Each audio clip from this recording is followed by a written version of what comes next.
मेटुपालयम ऊटी से लगभग 40 किलोमीटर दूर है। उस रात मेटुपालयम में बहुत जोरों की बरसात हो रही थी। रेलवे स्टेशन पे सब कुछ भीगा हुआ था। वैसे वहाँ स्टेशन पर ट्रेनें आती बहुत कम है और गिने चुने ही यात्री वहाँ पर थे। वेटिंग रूम में भागते हुए, अपने सर को अपनी एक फाइल से बचाते हुए, बरसाती को झटकते हुए श्रीधर एंटर होता है। श्रीधर काफ़ी भीग चुका था। श्रीधर जो कि अपने 30s में था, मिड 30s में, वेटिंग रूम में एंटर होता है। वेटिंग रूम में काफ़ी अंधेरा सा ही था, बहुत रोशनी नहीं, एक बल्ब जल रहा था और स्टेशन पर बरसात की बूंदों के अलावा काफ़ी सन्नाटा था।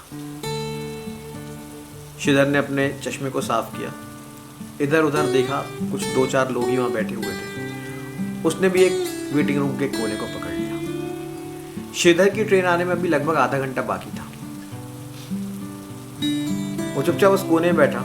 उसने अपने चश्मे को अपने रुमाल से साफ किया और जैसे चश्मा वापस लगाया, उसकी नज़र सामने वाले कोने की बेंच पर पड़ी।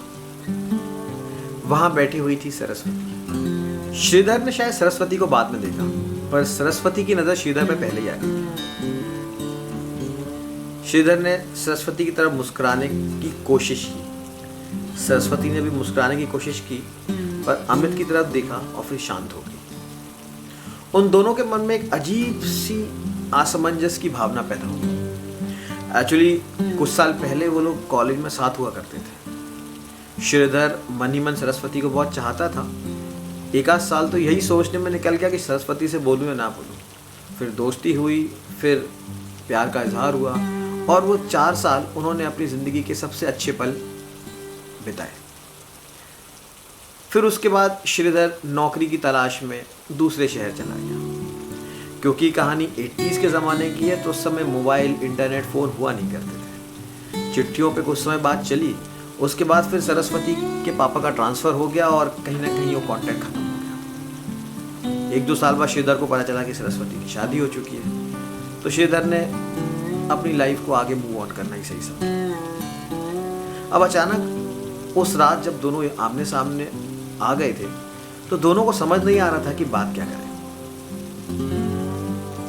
श्रीधर भी मुस्कुराने की कोशिश करता, फिर लेकिन कोई असमंजस, कोई घबराहट में रुक जाता। और यही हाल सरस्वती का। सरस्वती ने अमित की तरफ देखा, जो कि एक नॉवेल पढ़ने में बिजी था, और अमित से बोली, क्या पेन मिलेगा? अमित ने बिना कुछ कहे अपने ऊपर वाली पॉकेट से पेन निकाला और सरस्वती को दे दिया। सरस्वती ने इधर उधर देखा, फिर अपने पर्स को खोला और उसमें से एक कागज का टुकड़ा निकाला। उस कागज के पीछे उसने कुछ लिखा और उसको फोल्ड करा। शायद वो श्रीधर को वो कागज देना चाहती थी। श्रीधर की नजरें उसको स्क्रिबल करते हुए देख रही थी। शायद श्रीधर समझ रहा था कि सरस्वती शायद बोल नहीं रही है, मुस्कुरा नहीं रही है, मे भी शायद अमित के कारण, पर वो कुछ कहना चाहती है, इसलिए कागज में कुछ लिख रही है। श्रीधर ने हल्का सा मुस्कुराया। वो चाहता तो यही था कि जाके सरस्वती से बात करे। शायद सरस्वती मन में यही चाह रही थी कि वो उठ के जाए और श्रीधर से बात करे, और शायद हिम्मत भी जुटा रही थी। इसीलिए शायद सरस्वती ने कागज में कुछ लिखा भी। सरस्वती ने अपने पर्स को साइड में रखा और अपनी जगह से खड़ी हुई। कहाँ जा रही हो? अमित ने सरस्वती से पूछा। हाँ, बस 1 मिनट। सरस्वती ने उस कागज को अपनी मुट्ठी में जोर से दबाया, अपनी साड़ी को थोड़ा एडजस्ट किया और श्रीधर की तरफ बढ़ी रही थी कि तभी कोई दरवाजे से एंटर हुआ। उसने पलट के देखा तो एक लड़की जो कि शादीशुदा थी, साड़ी में थी, और साथ में 2 बच्चे थे, एक लड़की और एक लड़का। लड़की शायद 1 साल की रही होगी, 2 साल की, और लड़का कहीं ना कहीं 4 या 5 साल का। वो अपनी साड़ी को झटकते हुए, बालों से पानी को हिलाते हुए अपने दोनों बच्चों के सर पर हाथ फेरते, क्योंकि सब भीग गए थे। तुरंत उसने इधर उधर देखा और श्रीधर को देख के बोली, ये लो, आप यहाँ आके बैठे हुए हो, दोनों बच्चों को मेरे भरोसे छोड़ देते हो, ये पानी में भीग गए सारे, चलो जल्दी जल्दी इनके जल्दी अपने रुमाल निकालो, इनके बाल जरा सुखाओ तो दो। सरस्वती तुरंत समझ गई कि ये श्रीधर की वाइफ है, और सरस्वती ने उस कागज को अपनी मुट्ठी में जोर से जकड़ लिया और वापस अपनी बेंच की तरफ बढ़ने लगी। अमित ने घड़ी को देखा और फिर बाहर बजती हुई घंटी को सुना और फिर तुरंत सरस्वती से बोला, चलो सरस्वती, हमारी ट्रेन आ गई। सरस्वती ने जल्दी से सर हिलाया और अपनी जगह से खड़ी हो गई। अमित भी खड़ा हो गया अपनी किताब को बंद करता हुआ। सरस्वती ने एक बार दोबारा श्रीधर की तरफ देखा। श्रीधर ने भी दोबारा सरस्वती की तरफ देखा। वो अभी भी असमंजस में था कि क्या वो अपनी वाइफ के सामने जाके सरस्वती से बात करे। सरस्वती ने वापस अमित को देखा और बोली, चलिए भैया, ट्रेन छूट जाएगी। ये सुनते ही श्रीधर कंफ्यूज हो गया। जिसको वो अभी तक सरस्वती का हस्बैंड समझ रहा था, वो एक्चुअली सरस्वती का बड़ा भाई अमित था।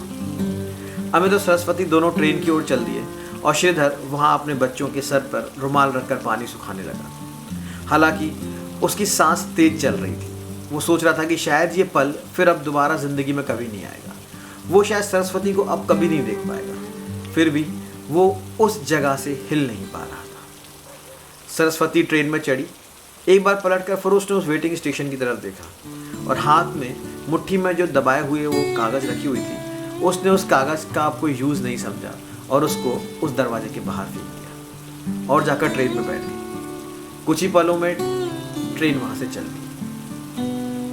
श्रीधर अब अपने आप को रोक नहीं पाया और उसने अपनी वाइफ से कहा, मुझे 2 मिनट देना, कुछ बाहर ज़रूरी काम है। और वो दौड़ लगाता हुआ बाहर आया। उसने देखा ट्रेन चल चुकी थी। वो भागकर इधर उधर देखने लगा, शायद सरस्वती उसको दोबारा दिख जाए। पर ट्रेन चली और चलती रही और श्रीधर वहीं खड़ा रह गया और उसको सरस्वती नहीं मिली। श्रीधर उदास होकर जब नीचे झुका तो उसने देखा वो कागज वहीं पड़ा हुआ था। उसने सोचा कि एटलीस्ट देखूं तो कि सरस्वती ने क्या मैसेज छोड़ा है। उसने वो कागज का टुकड़ा उठाया, उसको झट से खोल के देखा, जो कि सरस्वती ने बिल्कुल स्क्रिबल कर दिया हुआ था। उसने खोल कर देखा और उस पर एक ही लाइन लिखी हुई थी, you are still the one, you are still the one.